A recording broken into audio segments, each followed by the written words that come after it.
I grew up in a little community just outside Amory in the northeastern part of the state, Becker, Mississippi. My dad ran a little country grocery store where all kinds of people came together, not just to buy food, but to socialize and solve problems. Spending time in that store, along with being part of a strong, loving family and community, shaped my values and personal commitment to serve others and find ways to bring people together.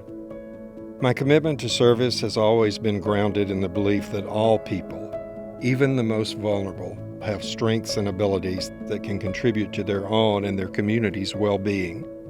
That commitment also comes from recognizing from an early age that I was different. I remember being teased and called a sissy. I think one of the pivotal moments in that regard happened in the 3rd or 4th grade. There was this teacher I'll never forget, Ms. Hanson. I was playing on a piece of playground equipment with a bunch of other kids, and she was overseeing the playground. She pointed at me and called me over to where she was, and her words to me were, "Why don't you just start wearing a dress and then you can be a girl?"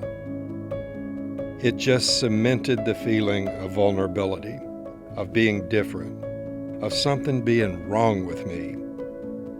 In Mississippi, this is the kiss of death. This is a sin. It is forbidden, and it has to be hidden.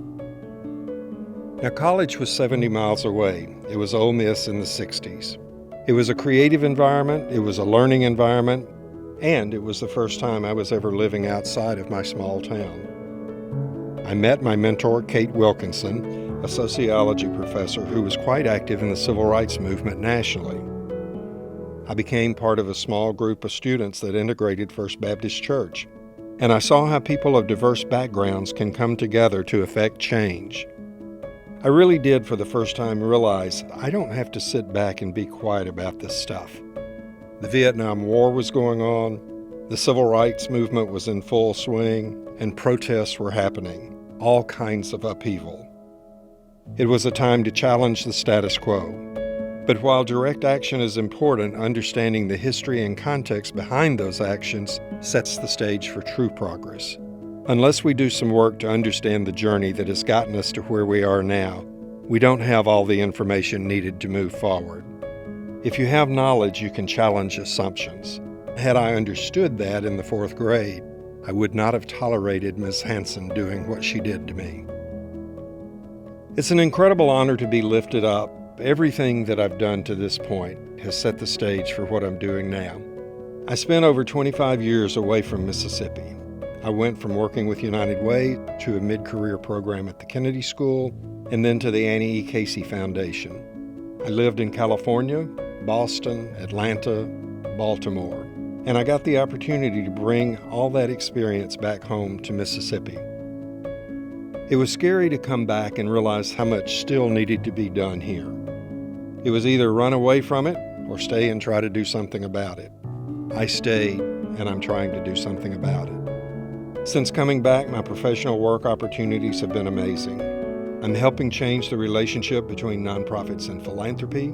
We're starting the first LGBTQ fund of Mississippi, and we're building coalitions around the needs of children and families.